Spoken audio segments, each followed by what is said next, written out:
we're in a time of fiscal tightening. All of these cushions that people had during the pandemic, whether you want to, include not paying in on your student loans to that, I definitely would.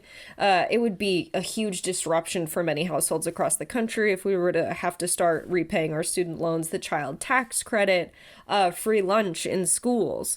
All of these things that are just like normal and good economic policies to have.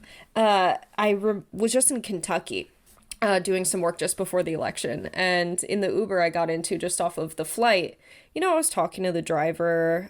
She's asking why I'm there. I'm saying I'm doing some political work. She's like, oh, well, we have this problem of so many people being freeloaders. Like people I know are on food stamps and they don't work. And it's so interesting that that's such a popular opinion of welfare when so many people work so hard and are not paid fair wages for their labor. The idea that they're not entitled to what they've worked to provide is insane. Yeah, and famously, massive corporations like Walmart are essentially subsidized by the government because a lot of their employees are on food stamps because they don't make a living wage. So this idea that people that are on food stamps don't work is just like, it's the opposite of the truth. Right. And there's been this perception that like no one deserves the public spending that went into the recovery for the pandemic. We would have been in a terrible recession if it weren't for that spending. I don't think people understand, people who think like that really understand or comprehend just how stingy those benefits are. Yeah, it's like and it all stems really. from it stems from that kind of like welfare queen bullshit from the Reagan era, where someone allegedly found somebody who was kind of gaming the system and was racking up all these benefits, and that's what I think a lot of people assume. The vast majority, if not all people who rely on government assistance to survive, that's their same situation, when it's not. It's barely enough. It's insufficient, really, but it is barely enough to just make ends meet. It is by no means luxurious or cushy, and if it is that generous that they seem to think it is, they should go on it for a month and see how they like it. But that would require, some sort of means testing and jumping through a bunch of hurdles and or jumping through a bunch of hoops and a bunch of paperwork just to get approved, and it's time consuming and demoralizing, and you're really faced with the reality of the economic system that so many people are crushed under the weight of in this country.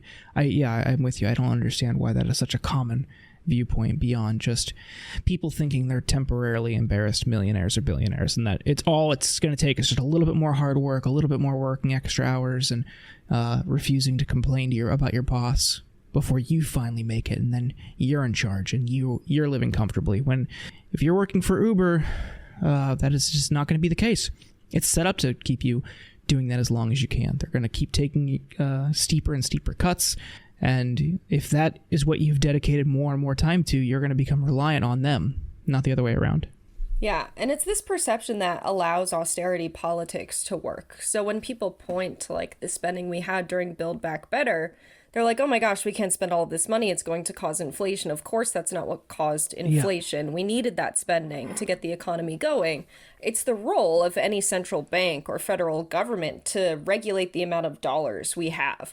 And so when we talk about the deficit, like that's not money that's owed back to anyone. That's just a record of all of the dollars the federal government has put into the economy. And so what happened directly after Build Back Better was we had a record collection year. And so in situations where we don't have a lot of public sector spending, the government isn't putting money into the economy, we typically see private sector deficits, which leads to recession. So they created the exact conditions for a recession and then acted like the recession was the direct result of the pandemic and they would have had no role in steering that one way or the other, which just really isn't true. They kind of want to put all of the blame and the control on the Federal Reserve when it's Congress that has the power of the purse. And what are they doing? They're passing $858 billion defense spending budgets. Yeah, that's what I was just going to bring up as well. It's like, it's weird how that doesn't cause inflation and that there's no real debate about that.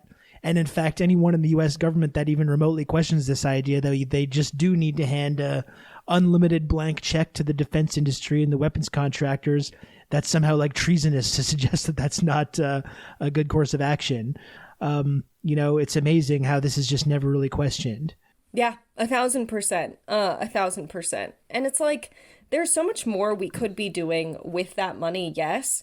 It's wrongfully framed oftentimes as like, this is all taxpayer dollars, which I would say it's public dollars. Oftentimes they're voting to spend new money.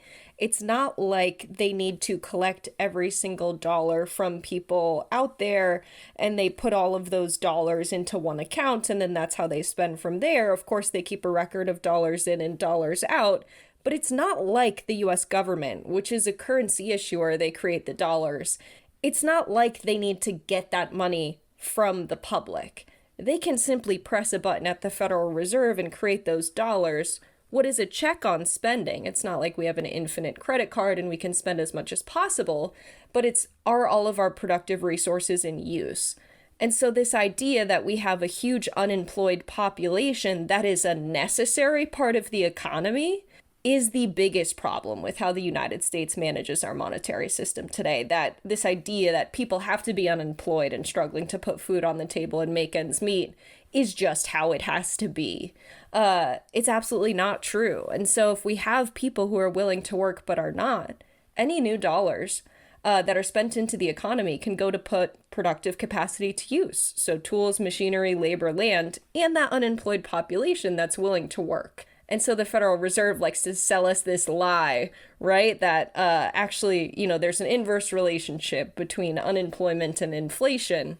And so if we want to bring inflation back down, we've got to bring employment back up. It's just not true, because if more people are working, we're producing more things. So additional demand from new dollars in the economy is met with additional supply.